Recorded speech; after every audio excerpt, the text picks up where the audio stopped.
English and Kinyarwanda. Lesson 7. Icyongereza n'Ikinyarwanda. Isomo rya 7. Jye mugiye kubana ndi mwarimu Jean Pierre. Muhaye ikaze mu isomo ry'uyu munsi.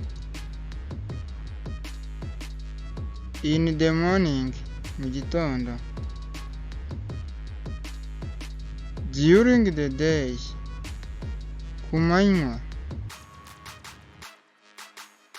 In the night, nijoro. In the evening, nimugoroba. An hour or a watch, isaha. A minute, umunota.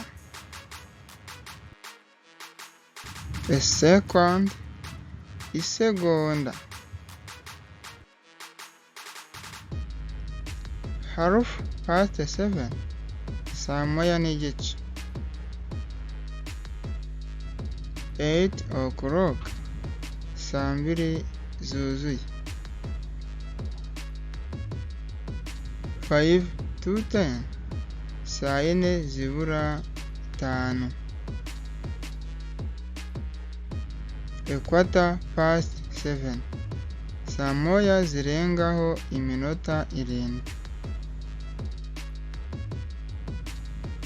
To give food or to feed, kugabura.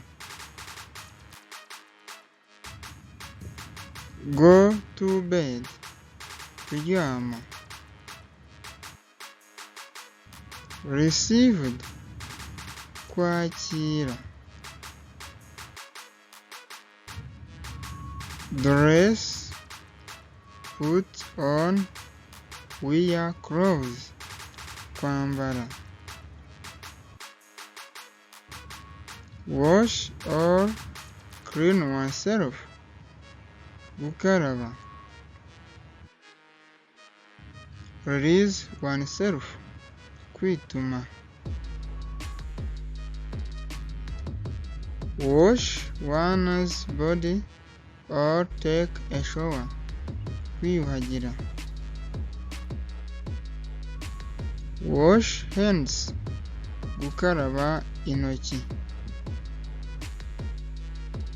Soft drinks, ibinyobwa bidasembuye.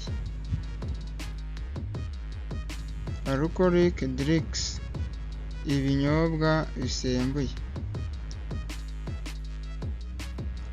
Get used to or have habit, kumenyera.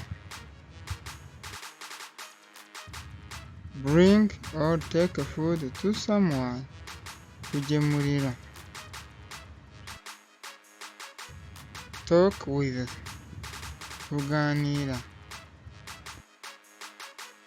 Visit, gusura. Soap for washing clothes, isabune yo kumesa. Toothbrush, uburoso bw'amenyo. Shoe brush, uburoso bw'inkweto. Comb, igisokozo.